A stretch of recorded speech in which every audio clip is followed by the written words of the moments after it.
With everything that's going on right now, from businesses shutting down and people working from home, it's obviously affecting the movie industry in a really big way. Because of that, for today's video, we're going to talk about what horror movies that were going to come out in 2020 have already been delayed, and how that might affect Halloween Kills and Halloween Ends.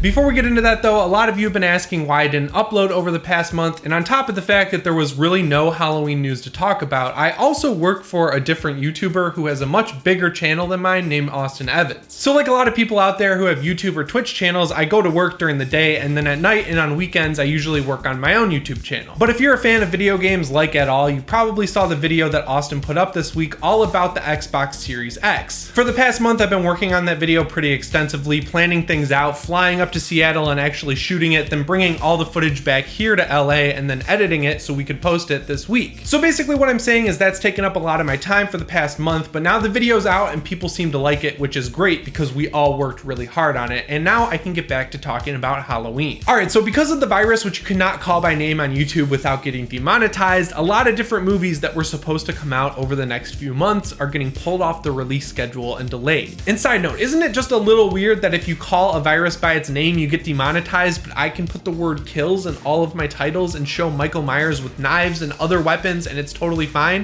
I think that's kind of weird, but I guess I'm not going to complain about it. And just to be clear, when I say delayed, what I mean is the distributors are taking these movies off their release schedules and delaying them indefinitely. They are not picking new dates to release these movies as of now. It's not good. However, there is one potentially good thing to come out of all of this, and that's that Universal is taking movies like The Invisible Man and The Hunt, and I think one of the Trolls movies, and they're just releasing them on VOD this Friday for $20 to rent for 48 hours. I didn't realize how lucky I was at the time, but I actually did get to see The Invisible Man in theaters, and I liked it, but not necessarily enough to rent it again for $20. On the other hand though, I didn't get to see The Hunt, and I was actually excited for that movie, you know, after the whole controversy got it pulled off of the release schedule last year. So that movie's kind of cursed, I guess, but I will be watching it this Friday. The first reason I said this is potentially a good thing is because $20 for a 48-hour rental seems a little steep to me, and I know the key argument there from a lot of people is that when you go to the movie theater, you're paying $20 for one ticket. You're also paying for gas and concessions and everything like that, so you save money there. And also you could watch it with your friends and charge them all $5 if you had 4 people.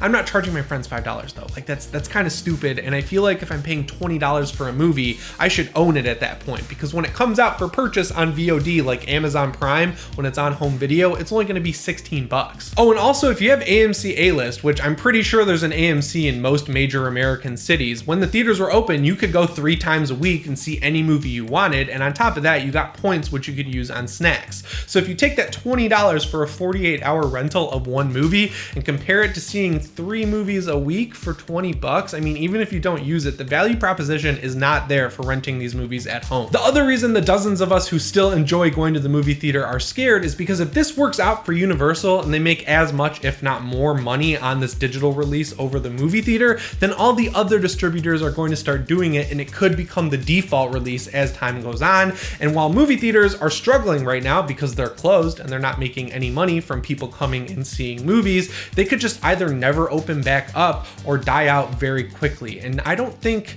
a lot of us want that. I don't want that personally. I love going to the movie theater and I don't want that to stop. I mean, yeah, I don't really mind watching movies like VHS or Terrifier or Hell House LLC on my TV screen because I feel like they're kind of made for that. But when you have movies like Halloween 2018 or The Invisible Man and you can't see them on a giant screen surrounded by your friends and other people who are just as excited and terrified to be there as you, it's an experience you're losing. I feel like that doesn't get enough credit, and people are just excited because if they have to review movies, they won't ever have to leave their house. I don't know why you'd be excited for this. Like, with that being said though, the rational way to look at this is that the people who don't like going to the movie theater were never going anyway, so it's nice that they have the ability to rent these movies at home, because then they might watch them and we might get new horror fans out there, and the people who enjoy going to the movie theaters will probably go back once they open up again. And thankfully it seems like all the other distributors are just waiting to see how this works out for Universal before making any decisions, because other horror movies like Spiral from the Book of Saw or Antlers or New Mutants or Antebellum, all those movies are just taken off the release schedule for now, and they'll probably come out at a later date.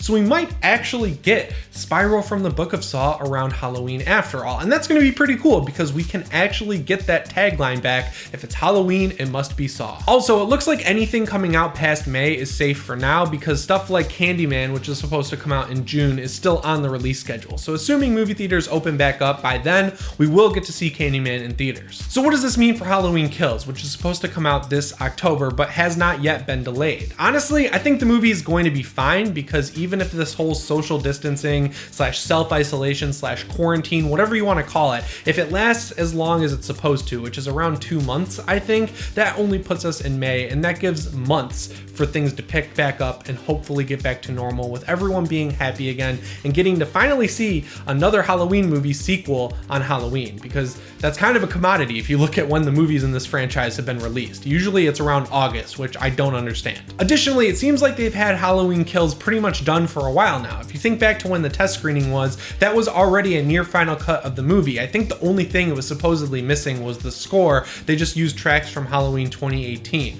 And if you're thinking like, oh no, they won't be able to record the score by the end of the year, I'm pretty sure John Carpenter recorded Halloween 2018's score in his house, so presumably he can just do that again for Halloween Kills. So I think it's probably going to be safe. And even with everything going on right now, it seems like everyone at Universal and Blumhouse is still putting the finishing touches on this movie, because Nick Castle tweeted just the other day that he left his house to go record some breathing sounds for Michael Myers for Halloween Kills. So if they're still working on it at this point, I feel like it's a-okay to be done by October. But since it seems like on the production side at least, Halloween Kills is already wrapping up, that got me thinking of how all of this could potentially affect Halloween Ends, which is of course supposed to come out next October. The thing that got me thinking is the fact that Halloween Kills started filming at the end of last summer, and because Halloween Ends will probably take place on the same night as Halloween Kills, they're going to want to get the same atmosphere where they're shooting, which means they would probably start shooting that movie at the end of this summer. Thankfully though, you have to take into account that that's still a long ways off, so I feel like in my gut, Halloween Ends is also going to be safe. I'm just crossing my fingers because I don't want them to rush it. I don't want them to come back to work when it's dangerous for people to be working. I also don't want them to kind of pump it out because they already committed to a release date next year. Like, if Blumhouse needs to delay Halloween Ends a whole year and have it come out in 2022, I'm honestly fine with that. I really didn't mind waiting 2 years between Halloween 2018 and Halloween Kills, and I don't know what happens in Halloween Kills, but I feel like the same will be true. And of course, if they don't end up shooting this summer, they could also just wait and shoot next year in January, because that's when Halloween 2018 started shooting. And I know that might scare a few of you out there who have been watching me since before Halloween 2018 came out, because that movie kind of had a rush production, but at this point they have 2 full Halloween movies under their belt, and we already know that basically the entire crew from Halloween 2018 is working on Halloween Kills, so we can assume they'll work on Halloween Ends. They have the experience, they have more budget, so I feel like if they have to wait that long to shoot, they'll be totally fine. So all of this is to say that if you're worried about Halloween Kills and Halloween Ends getting delayed, I feel like you're fine. Don't worry about it, because there's more important things to worry about right now, and even if we do have to wait a little bit longer for at least Halloween Ends, it only benefits the movie, because there's a little bit longer of a gap between Kills and Ends, because we only have a year right now. It's just going to build up the hype cycle even more, and if it ends well in Halloween Kills, people are going to be that much more excited for Halloween Ends anyway. So don't be scared. It's going to be fine. It's going to be fine, guys.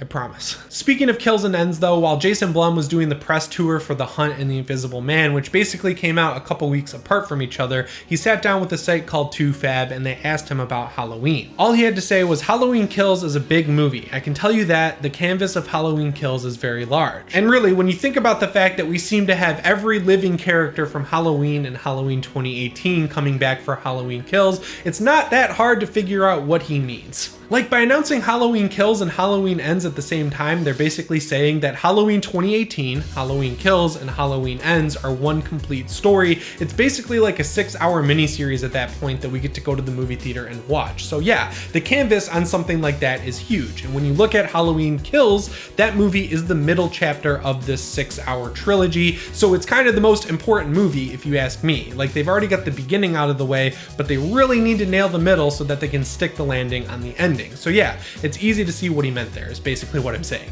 All right guys, that's all I have for you on Halloween, but since I'm working from home and that Xbox video I mentioned is done, I can get back to full production on my channel. I'm actually working on a return of my series One Good Scare on the movie Terrifier because I didn't really like it the first time I watched it, but I recently went back and watched All Hallows Eve and Terrifier, and it really has grown on me, so I feel like you guys are going to want to check that video out if you missed that series, because I know I sure do. And on top of that, there's this new hour-long Halloween fan film that came out called Halloween Night that I hear is pretty good, so I think I'm going to do a video on that. Make sure you let me know what you think of everything I talked about down in the comments below. Let me know what you're doing if you're quarantined. Are you playing a lot of video games? I know Animal Crossing New Horizon is out today. Wow, that's crazy. And on top of that, my favorite game of the year, Doom Eternal, is coming out today, so we've all got a lot to do. I'm definitely running the hunt. Let me know what you're doing. I want to hear from you guys. Anyway guys, my name is Jimmy Champane, and I'll see you in the next one. Make sure you stay safe and healthy and shape on.